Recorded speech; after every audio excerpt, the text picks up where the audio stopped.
Dr. Veronica is an MD. And for her, that means many dimensions. She's a surgeon, health coach, medical intuitive, and third-degree black belt.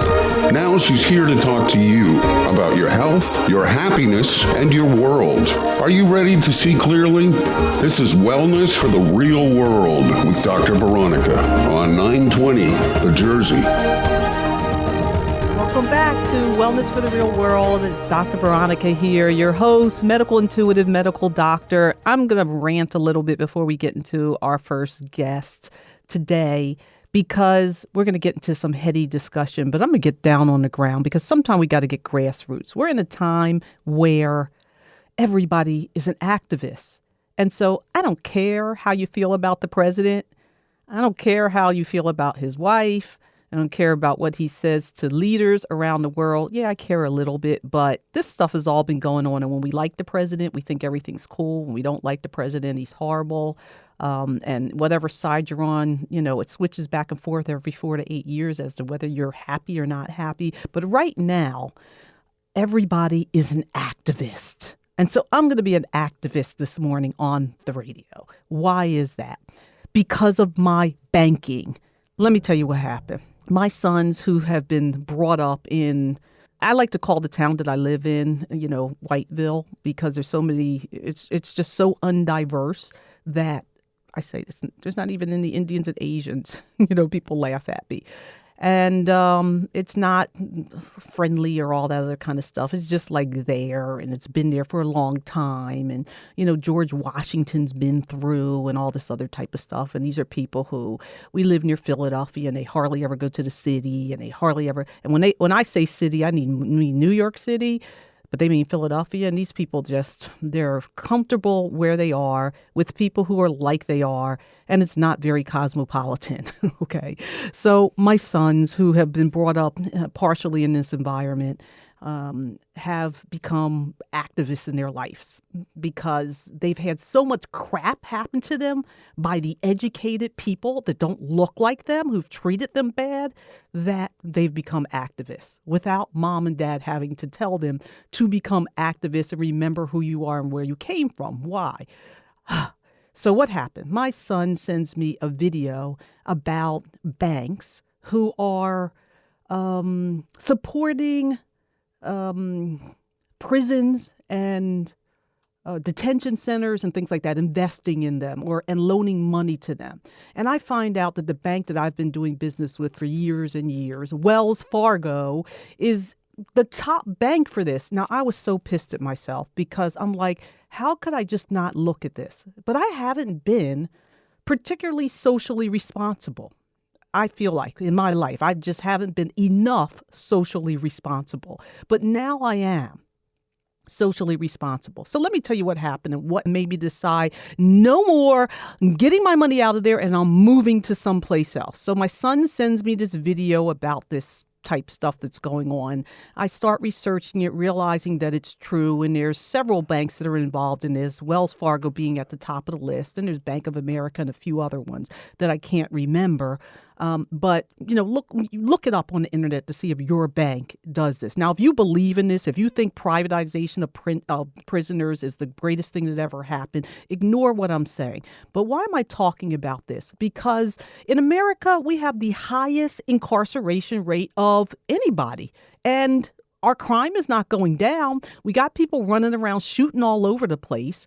And most of the people who are incarcerated and, you know, getting rounded up by immigration happen to be black and brown. Now, let me just tell you a statistic that most people don't know. You're focused on people coming across the border in Mexico, but did you know most of the people who are illegal immigrants or undocumented immigrants or whatever that you want to call them are not from that part of the world? They're from Asian countries like India and China. Did you know that? Well, you think that's okay because a lot of those people are considered the model minority, but guess what? They're undocumented. Okay. So get educated. And that's what frustrates me. I tell the guy that I've been dealing with for years and then other guy that's, you know, I know in the bank, and I send an email to them with this paper that shows about what Wells Fargo is doing and say, this is unacceptable. So the next day when I go in, they don't say, we understand how you feel and, there's been a lot going on and here's what we're doing to take care of it. They say, it's not my fault. I didn't do this. And then they hand me a form letter that says, shouldn't be taken up on the bank level. We can't discriminate against businesses. We have to, you should be taking this up with Washington and it's Washington policy and all that, this condescending letter. And so the reason I'm moving my money even more and have already started to do so is because of the way these people that I've been talking to for a long time face to face have dealt with me. And then that they had the nerve to hand me a form letter, which means you have decided that you're going to be on the side of people who are violating human rights and doing these type of things in our country that is making it a crappy place. And so bye-bye, Wells Fargo. And I mean, so I don't do a lot of political stuff, but do you understand what makes people stressed? As a medical intuitive, fear, anger, sadness manifests in your body and becomes dis-ease.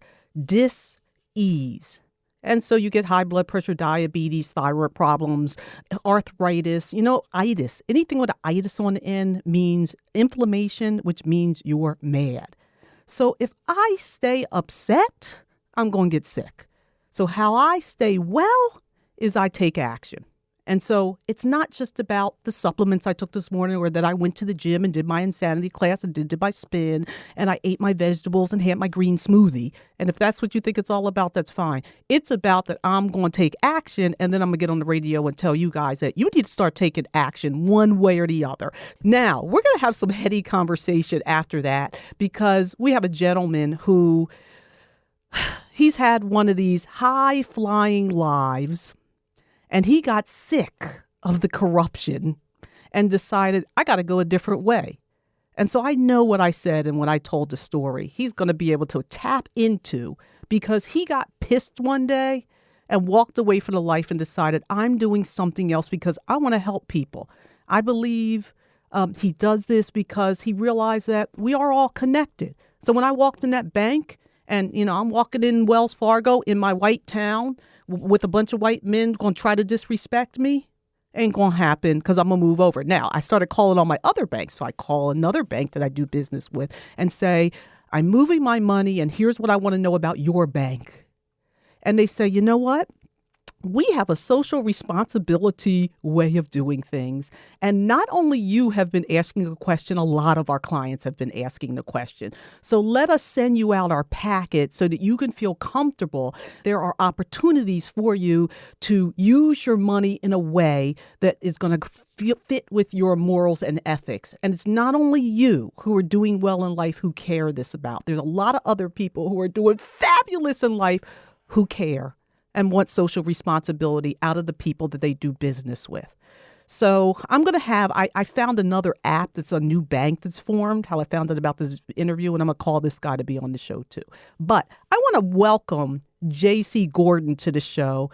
And he is what we call, you're going to say, what is that? A cognitive empowerment specialist. The simultaneous time mindset, cognitive empowerment specialist. Now I met JC and I was like, JC, speak English to me. What you talking about? Speak English. So I had to have JC on because he was so up there. I was just like, we have to see if we can speak the same language because I know that when he starts speaking your language, you're going to understand what he says and you're going to agree with it because he's on Wellness for the Real World. And this is about getting all of us well. So JC, welcome to Wellness for the Real World. Hi, Dr. Veronica. It's a pleasure to be with you. Thanks so much, JC. So I remember meeting you. We met in New York City at a publicity summit, and JC walked up and he said, blah, blah, blah, blah, blah, blah, blah. And I said, JC, speak English. What do you say? And he said, blah, blah, blah, blah, blah. I said, can you just put that in English? And if you can put that in English, I'll have you on the show. Right. That's exactly right. I remember that. I remember that conversation. Your head was nodding up and down. You're going, yes, yes, yes. And at the end of it, it was like, what is it that you're saying? I was just like, I know he has something good to say, so let him say it on the radio. Well, Dr. Veronica, it is indeed my pleasure to be with you today, and I just love the way that you led up to having me open and speak with you. It was a perfect example of what people really don't know what's going on, but I call it a spider web of fear that has been created that we don't even know exist. And what it's doing is it's that spider web of fear is actually limiting our capacity and our ability to function on a day-to-day basis. And what people really don't understand is that spider web of fear is purposeful. In other words, Oh yes, it's set up. It's a network of central bankers or people that control their drug of money that we need to survive. And when people understand this, it kind of opens them up to realize that, man, this life that I have, this life that I've been living, isn't necessarily the life that I'm supposed to be living. oh yeah, yes. So wait, let's get a little bit into your background though, because I know are you originally from Canada? I am Canadian. Yes, Okay. I live in Vancouver, British Columbia, which is on the west coast of Canada. But I'm originally from the Toronto area. I graduated from a degree that placed me in the banking sector, and I stayed there for over 15 years until I semi-retired in 1994 from that industry. And Dr. Veronica, the reason why I retired from it is I had moved through that industry. I had reached a pinnacle or a near pinnacle in that industry. Yes, this is in Canada, but I know it's the same way in the United States and throughout the world. But it numbed me, Dr. Veronica, because of the greed that I saw, because of quite frankly, the corruption that I saw, that I witnessed, and the higher that I got in that industry, the more corrupt and more I just said to myself, I got to get out of this industry. This is going to kill me just being around this industry. And I left that industry. I literally sold my businesses, left that industry, got out of the city life here. I moved to the most remotest part of our province or state that I knew of. I had built my own log house. I put in my own power system, and I was literally living completely off of the grid. Living now, so I assume that when you were in banking, you were well compensated. Oh, of course. And you know, until I had my event that changed my life, that's what I thought defined success, Dr. Veronica. I thought that the reason for living was to amass as much wealth as possible. And as we talked about, I had a life-changing event that allowed me to realize, hey, there's more to life than just making money. So you got to tell us. You keep talking about this life change. We all have our. I call it, just because of my background, and I don't subscribe to necessarily a particular one, but I have it. The come to Jesus moment. People might call it something else, but my background is Christian. Although I don't necessarily follow that right now, I say people have their come to Jesus moment where they say, "Bing, I'm doing things differently." So, what was your come to Jesus moment? Well, thank you for asking me that. What happened to me, the day was June 25th, 1996, and I remember this moment like it was just like a minute ago. It was 1:10 in the afternoon. I was bucking some wood with a chainsaw, Dr. Veronica, when suddenly the chainsaw kicked back and sliced my throat wide open. What? Yeah, it literally sliced my throat wide open from my jawbone down to my collarbone, and I've got about a 6-inch scar to prove that. But from that event, Dr. Veronica, I was rushed into the hospital, and I literally died on the emergency room table. I remember 1 second, I'm looking up at the doctor on my left, then the next second, I'm on top of the room looking down on myself. I literally saw the tops of the heads of the nurse and the doctor, and I saw myself laying on that emergency room table. And then at that very second, I wasn't in that room anymore. It was like I was going through everything was black, but it was almost like I was in an old rickety elevator. I sensed that I was moving, and I've since come to learn that I was moving through what is known as the cosmos of time. But I remember looking up and seeing this small twinkling light. It was like seeing the first star at night. You see that, and it just kept on getting bigger and bigger and brighter until it was an all-encompassing light, and I just literally went right through it. And I found myself at the top of a mountain. It was very, very peaceful. The first thing that I remember being in that environment was that I was home. I just felt an absolute, complete peace and freedom that I was home. And from that mountaintop, I literally saw this big circular palace that had this fence around it. I went in the fence. I went in the palace. The doors and the gates just swung open as I got there. Now, as I'm experiencing this, I have no body. I remember looking down and I didn't have my body, and it was me. It was the energy. It was the essence of who I am that was experiencing this. And where it led me into a room at the top of the stairs in this structure. And I remember it was like the door closed behind me, and it was just complete blackness. And I remember feeling this warmth approach me. And then lights went on, and it started communicating with me. And it was a telepathic communication. And when it spoke, I completely understood everything that it was saying. It was my literal come to Jesus moment. Although it was the source of everything that I was being connected to.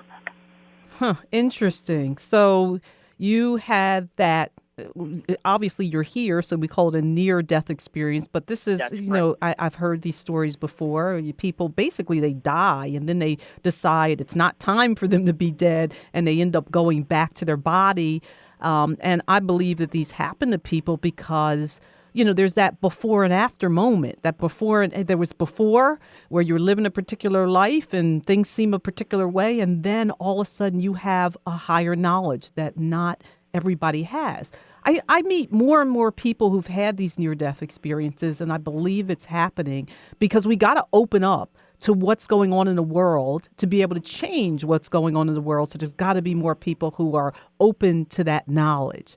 So you decided, for one reason or another, to come back after having that background with the banks, with that web of fear, and now become the cognitive empowerment specialist. What is cognitive empowerment? Well, cognition is of course the way we think, and empowerment is defeating that powerless and that lack that our way of thinking is doing.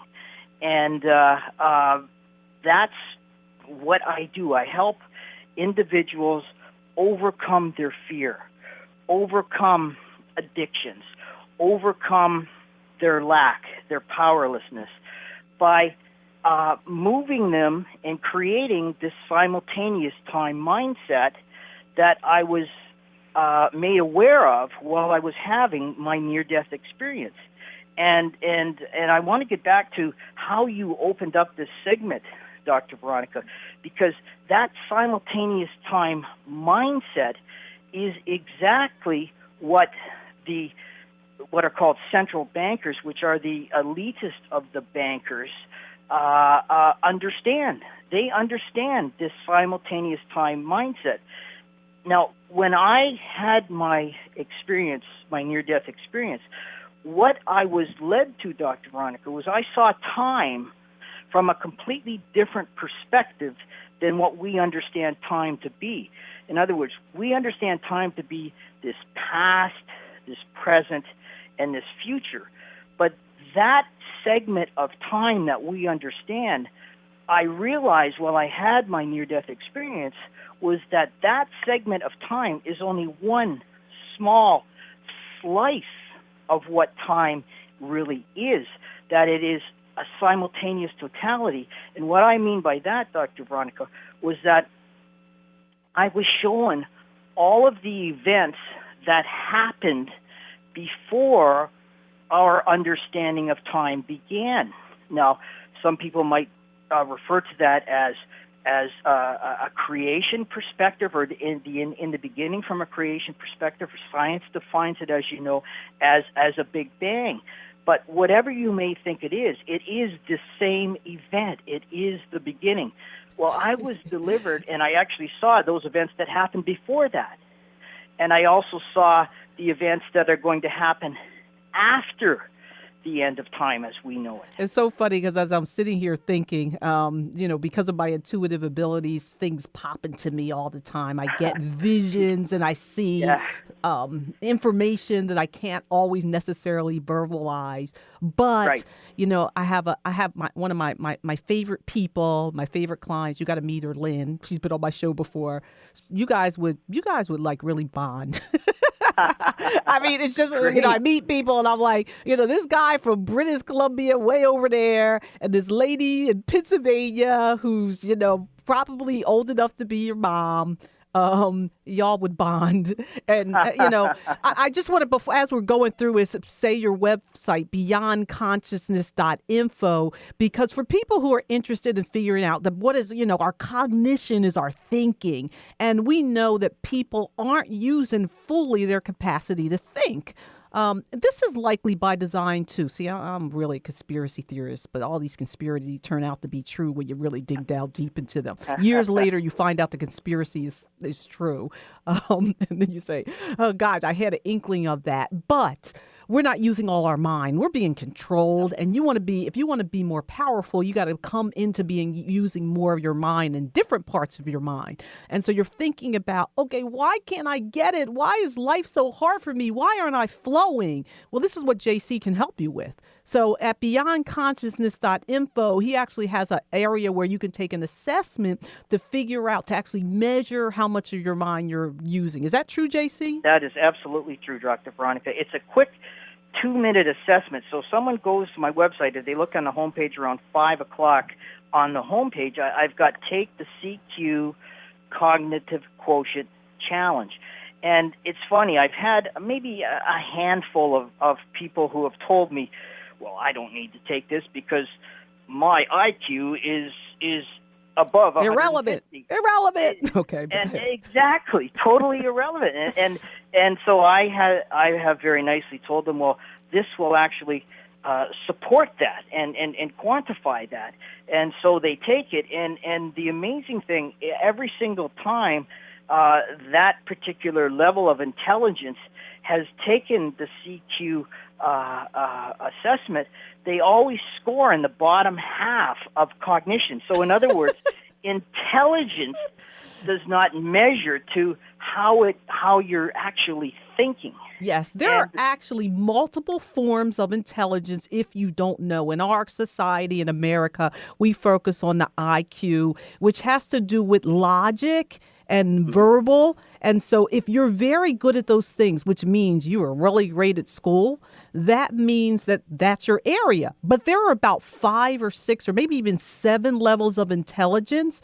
And so there are other people. Think about somebody who's a really fabulous artist or a musician, or they just, so I did well in school, but I don't think that that's my best intelligence. I think, my intuitive strength is my best intelligence, which is why I can walk in and look at a piece of real estate or something like that and say, I can't explain why, but this is the one, and end up being right about it. I mean, there's other levels of intelligence. Or when I do an intuitive reading on something that has nothing to do with the logic of, how I learned to be a doctor, but how do I get the diagnosis in somebody without knowing anything about them? That's obviously a different level of it, or a different kind of intelligence. So if you want to figure out, how do I get my intelligence going, this is one way to do it with JC, beyondconsciousness.info. He left the blanking world that's trying to control us. And, see, for me, I'm a ninja warrior. Y'all ain't got nothing on me. So I'm going to figure out how to get around you and do what I need to do. And I'm going to talk about you on the radio, which maybe I'm not supposed to, but this is my show. So I'm going to talk about who I want to talk about. And so, next show, it'll be somebody else that I'll call out. But I'm going to start calling out people, because when I have a pulpit right here, and I'm going to preach and I'm going to tell it like it is as much as I can, because you need to know this is what's stressing you in life. You're stressed in life because there's all these forces out there that are working to control you, and you're allowing it and scared to say anything. And I'm not scared to say something. And JC's not scared to say something, and he'll tell you that I am right on about what's going on. So guys, women too, because it's not just men who do this. It's not just men who perpetrate this. We have women who help men perpetrate this and then try to act like they're being oppressed. And that's not what the truth is. You could be a man or a woman. But, there's about 5 people that control all the money in the world. About Absolutely. 5 people. And Trump is not one of them, but he's trying to be one of them. Okay, he's not one of them. The 5 people that control the money in the world, you don't hear their name in the press all the time. They stay under cover. They don't want to be in the news. You got to look this type of stuff up. And so what's going on is you got to realize when people have money doesn't necessarily give them power. People want power, and that's why they think money is going to get them power. And then when you get a certain amount, you can climb your way in. And this is how the banking industry works. And then you control everybody else. So it's about power.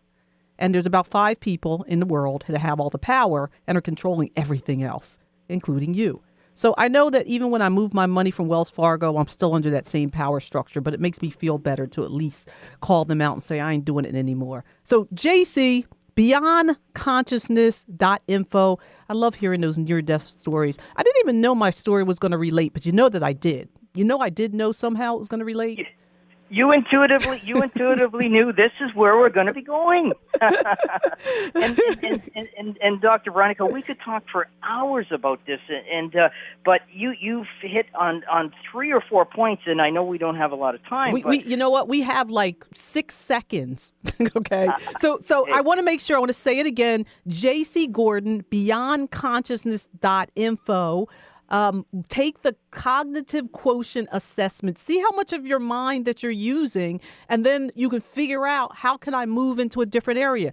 We're going into an age where something other than IQ matters.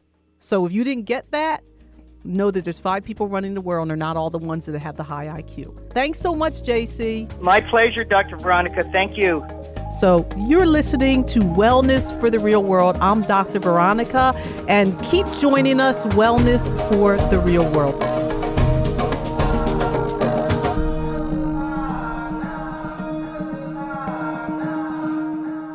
Stubborn weight and belly fat is a symptom of poor health, not the cause. Lifestyle is the cause, and you're not getting the truth about lifestyle. You're operating on myth. Hello, my name is Dr. Veronica Anderson, host of Wellness for the Real World, national speaker and wellness expert. I would like to share with you my secrets to permanent weight loss and abundant health in my free report. As a preview, here's what you'll need to know about permanent weight loss to finally succeed. Overweight is not a disease. It's a symptom of diminished health, which includes hormonal imbalances. These imbalances can affect your sleep cycles, carbohydrate cravings, and fat burning. Learn the biggest mistakes people make with exercise that prevents weight loss, and how stress increases the fat-storing hormone cortisol. Let me share with you the truth about stress, hormones, and health in my free report. Text your full name and belly to 58885. That's your full name and belly to 58885, or visit drveronica.com.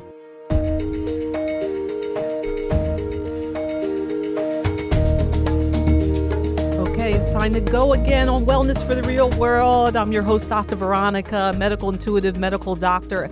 You know, that MD that I got means multiple dimensions. And so that's why we talk about so many things. I want you to be well. And in order for you to be well, you have to live your life purpose and feel happy with what you're doing. And so today we're going to talk about how most people spend most of their life, career and job. It's important because it puts that bread and butter on the table. Make sure you get gluten-free bread because gluten will kill everybody sooner or later, especially if you're in America. Now, if you're in France eating French bread and you have non-GMO, gluten is going to bring you to a higher level. But here in America, get rid of that gluten. I just had to put that in as a backdrop.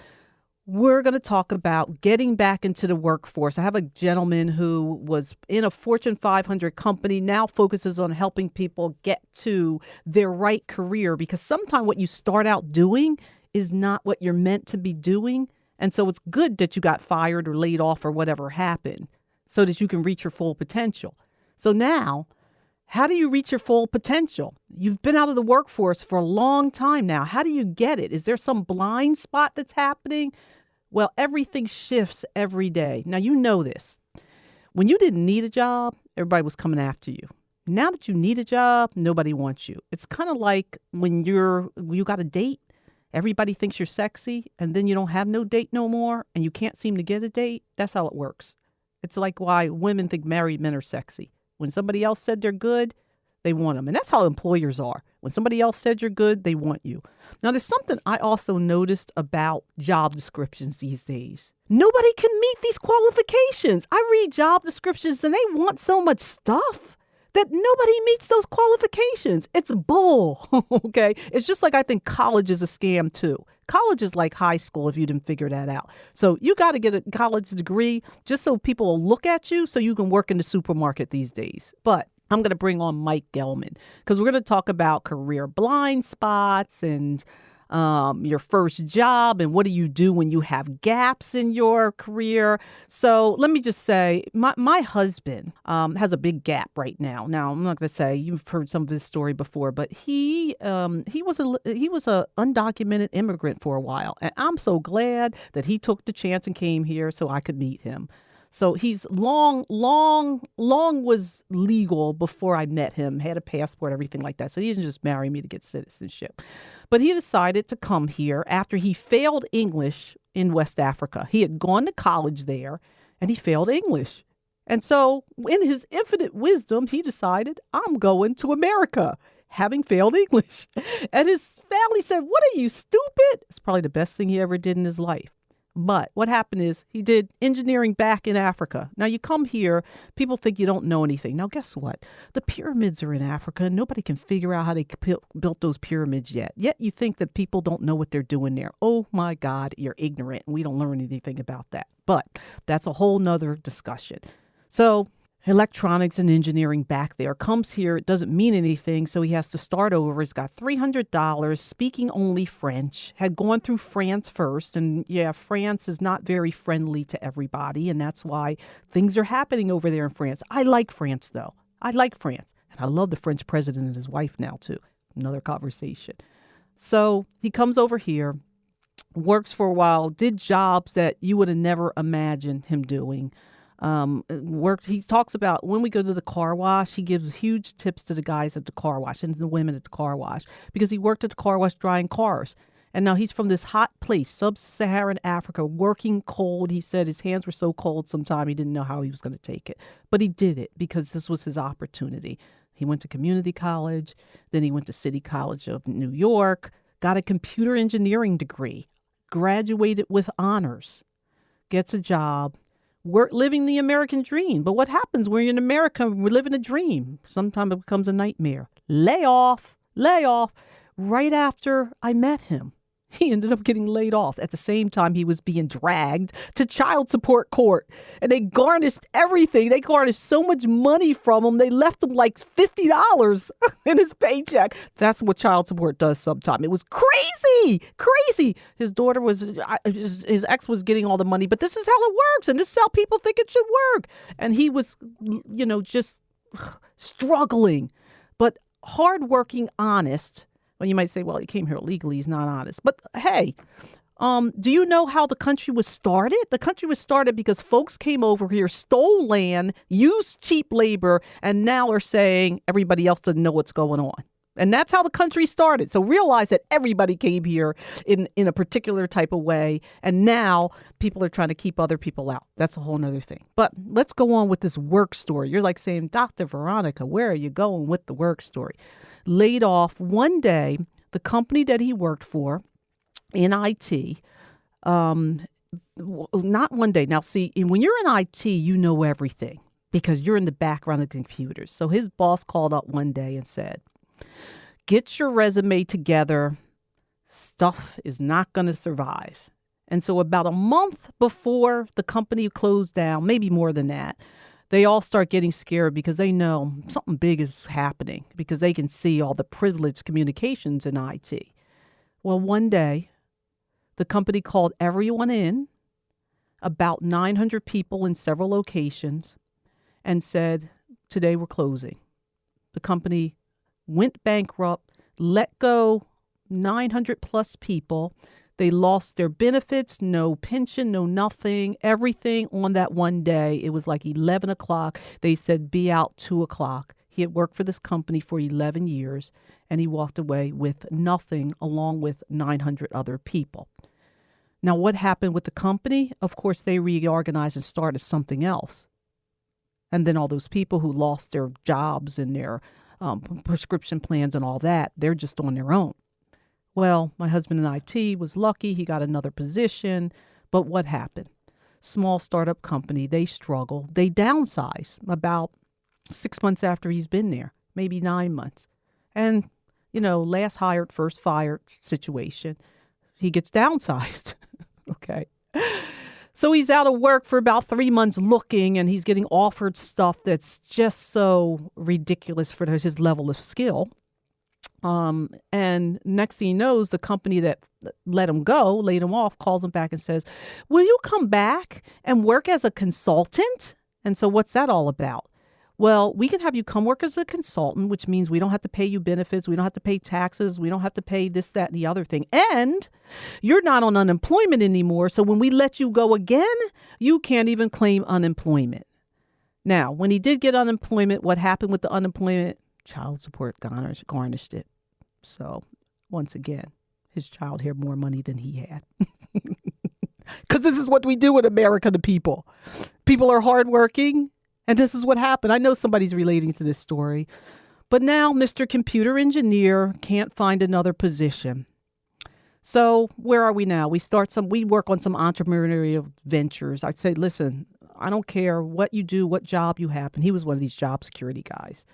Somebody will always be over you and have control over you. And it's about the numbers. And so it's not personal. It's about the numbers. If you don't take on your own life, you're always going to be at the beck and call of somebody else. So I convinced him out of necessity, because there's nothing else to do right now, to go on that entrepreneurial venture. So part of what he ends up doing now is we end up having a car dealer license, and we're exporting cars. And that was, I don't even want to talk about that. But because we had this dealer license, we were able to get a car, and we said, you know what, let's try driving and see what the numbers look like, because maybe we can have a car service because there's so many people driving and we could help other people. Well, the numbers don't work. So if you think that rideshare apps are paying the drivers well, if you have an accountant like we do that does it every week, the numbers don't work. These people are not making a lot of money. Give them a tip. Even though Uber doesn't allow you to do that on the app, get some money so you can give the drivers a tip, because those are people. Nobody starts off their life wanting to be a driver, right?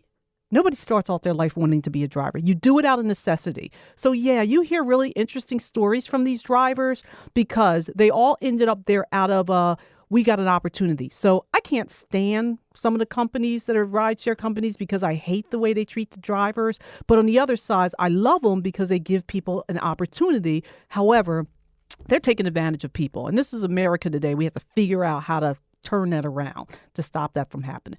But we're going to bring on Mike Gellman because he's going to talk about what do you do when you go through this and you want to change careers. So, Mike, welcome to Wellness for the Real World. Hi, thank you for having me. So Mike is saying, what's this all about? All right, Mike, you were at a Fortune 500 company and you decided, I got to do something different. Where was your transition? So for me, I have a passion for coaching and helping other people reach their potential. And I had all of these entrepreneurial ideas that I was working on the side, in the evenings and weekends and, writing a book and stuff like that. And I was able to, get some of those needs met at work because I managed a coaching center at work. And, that was part of my role, was helping people in that capacity. But I found that I was just running out of, I had more ideas than I had time to really pursue. And I reached a nexus point where I just needed to choose what I was going to do, and I decided, to create more space, I'm going to need to leave the company to do what I really want to do, so I don't have any regrets, and just try it out. And so ultimately, I approached my boss about 2.5 months before I left, shared with her what I was thinking of doing, and asked her if she would be interested in being my first corporate client. And we had some discussion, there was some interest, and ultimately I ended up making a clean break, and the company had a 6-month waiting period anyway, as it turned out, to consult back, kind of like your husband was asked to come back as a consultant. So for me, after being offered part-time, I just decided, I need to make a clean break so that I can focus 100% on what I need to do, and then I can always come back when I'm ready.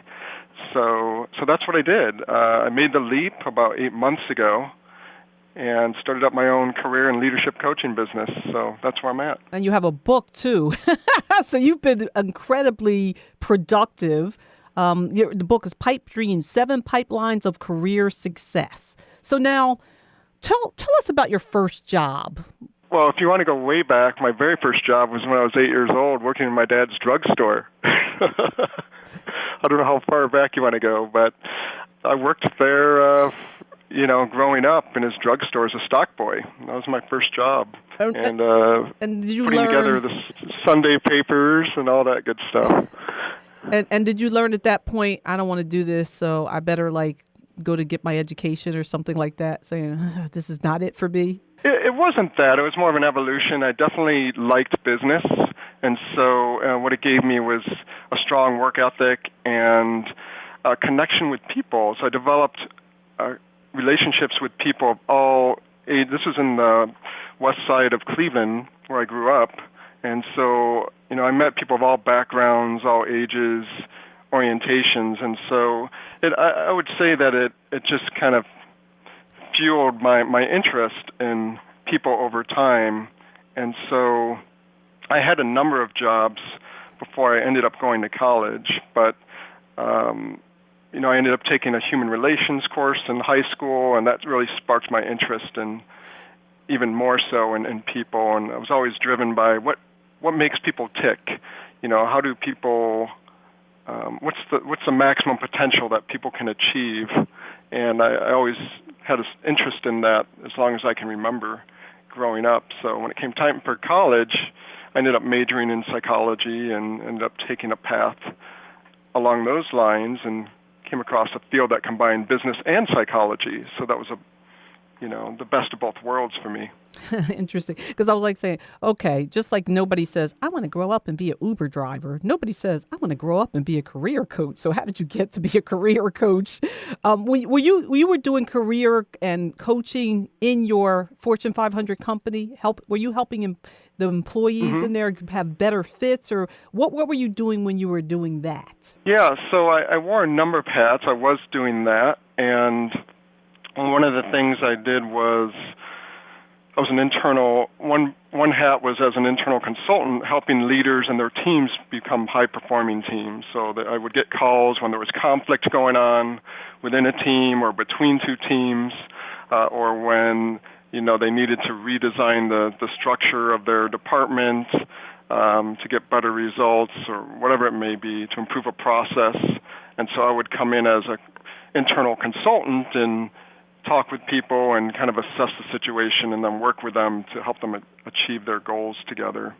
But the other hat was as a certified career coach, and I helped to pull together a team of colleagues that were passionate about it, and we launched a career coaching center for the company's employees. And we also managed the executive coaching as well. So part of my role was helping people who were either early in their careers in the company who, they got their foot in the door, but they didn't know where to go, and they needed more direction. So they could benefit from workshops we offered or individual coaching that we offered or group coaching. And others were maybe 15 years in and kind of like your situation you were alluding to earlier, they're 15 years in, but they were miserable in their job. They're miserable because a number of reasons. A, they never even chose the career that they were in. They just were in it because mom and dad or someone else early in their life told them that that's what they should do. And so, I had plenty of engineers, mind you, who were in that boat. And others were in there. Others maybe loved doing it, but were burned out. They reached the max. So that was another camp. They were 10, 15 years into their career. And a third camp where, they're ready for something different. Like, I thought I'd be a director by now or this or that by now, but I'm not. So, they had some blind spots holding them back. And so they were looking to try some different strategies or even look at a different career option. So let's talk about, I heard a report on the radio today. They were talking about how people are now having third acts and companies are going to start looking for older people because of the level of maturity and when there's attrition with other people, they want maturity, they want experience. But on the other side, when you've been downsized or whatever, you've gotten used to working without benefits and stuff like that. And even for people who are 65 and older, there are companies who are looking for that because those people have health insurance. They have Medicare. So right now, there seems to be opportunity all over the place. But then as I look around, it's hard to figure out, well, where do people fit? And then you have people who are like women who've stayed at home for a number of years and want to go back into the workforce. So what do you do about, you definitely have skills, you've done other things, but you have this gap. What do you do when, when my husband and I were running a business and we're doing stuff now and all this other type of stuff? We have like real life skills. But I feel it's hard to translate them to a resume where people will say, that's my person. So what do you do? What do you tell the mom that's been out there for several years or that person that they're middle-aged, they've been out of the workforce for 5 years and they want to do something completely different because they couldn't stand what they were doing before anyway and they know they need to change? What do you tell people? One of the first steps is for them to take stock of where you're at. Take stock of what you have and what have you been doing this whole time. So if you've been out of work for 1 year or 5 years, or maybe even longer, I've had some clients out of work for 10 years because they're raising their kids. And they wanted that was the priority. They're raising their kids. If it was a mother or whatnot. Regardless of the reason, it's taking stock of where you're at and why. What have you been doing during that time? And many of us will discount that, and so it makes it much more of a struggle to find work when you're not able to tell the story of what you've been doing during that time to prepare yourself for that next opportunity, whatever that next opportunity is that you're pursuing. And so that may include volunteer work that you've done, PTA, maybe a PTA president, maybe you've done fundraising for the Girl Scouts, maybe you've been coach of a soccer team, maybe you've served on a board, any number of ways that you might have volunteered, any classes that you've taken. So maybe you've gotten a certificate. So if it was something you wanted to move in a new direction, maybe you got a certificate in a different field. So you wanted to shift from let's say, computer engineering to program management or some other field, or veterinary school or nursing school. So whatever it is, that's something you're going to need to be able to articulate to a prospective employer. The other aspect is being really clear on what it is you want. Otherwise, things tend to go in a cycle. And I have many clients, by the time they've come to me, they've tried a million different things, but they don't have a focus. And so that's really important. Interesting. So, but how do you figure out what you want when you train for something particular, you were in a particular industry or job, but I don't want to do that. That's not really for me. I don't really like that anymore. What do you do when you're in that situation? How do you begin to figure out, well, where can I fit? One of the exercises I use with clients is helping them to take inventory of thinking back to their previous job and going as far back as they want to go. It doesn't even have to be work. But what are the things that energize them or excite them? What are the activities that they're doing that make them feel energized or really strong and confident? And to start identifying those things, some people may say, I just get lost in time when I'm researching stuff on the internet, or I really love balancing a budget or working with numbers, or I really enjoy one-on-one conversations with people, or and to get as specific as you can about what are those experiences that you've had that just turn you on. And so that's a first start, because those give you clues as to potentially what your new career could be. Ideally what you want is a new career that's going to naturally have a demand or inherently calls for those types of activities or those types of skills. And these are things that can be what we call transferable skills. So there's things that you liked in your previous job or previous jobs, and there's things that you didn't like. But the things that you liked and the things that you were good at, being able to identify those are things that can transfer into a whole new field, if you choose, or a whole new industry. Maybe it's the same job but a different industry, and it's a different culture, and it's a better fit culture-wise. So those are some initial first steps and that I work with clients. And it can be a reflective exercise like that, or a lot of times I use personality and career assessments. They answer a whole bunch of questions and pull together a report for them to help identify career options that they might not have thought of before.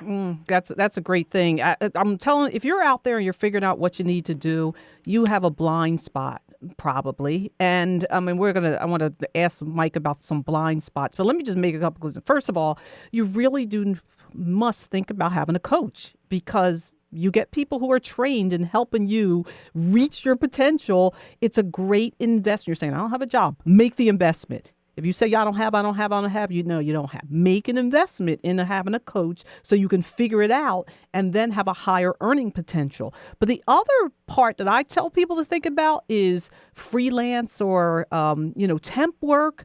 I've hired people from temp agencies that have been fabulous, that worked with me. Freelance site, I use Upwork and Outsource and Freelancer. I have an assistant I got on, I think it's outsource.com. And she's been with me for a long time. I have somebody else that I've gotten through a freelance site. I'm trying to remember what that one was called. But they end up, making and the other part of it is think about working remotely. Think about working remotely, because you'll have a lot of freedom that way. I don't care when my staff works, as long as it gets done. And so if they're working in the middle of the night and that's the way they like to work, that's fine. I say, here's when I want it, and they get it done whenever, and they can do it on there, and I'm not breathing down their back all the time. So some people say, I couldn't do that. I wouldn't be as disciplined. But actually, once you get into the groove, a lot of people who work remotely are very disciplined. So it is something else to think about. Think about Upwork, Outsource, freelancers. There's other freelance sites. And that's a good way to get your feet wet, too, and get some experience that you may not get if you want to go into, a full-time position. So I want to give Mike's book's name, Pipeline Dreams, 7 Pipelines of Career Success. Mike, tell us about a few of the blind spots that hold people back. One of the blind spots, and I call them, they fall in the category of career myths that people subscribe to, is, if I work hard and keep my head down, nose to the grindstone, the right person will take notice and tap me on the shoulder for that next great opportunity. And, unfortunately, that's not enough. You could be a strong performer, you could do great work, but, unfortunately, not everyone's busy doing their own stuff.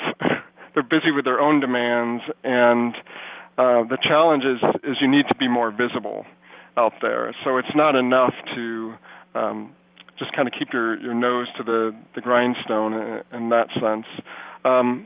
Another blind spot that people have is they focus too much on the results and not enough on relationships.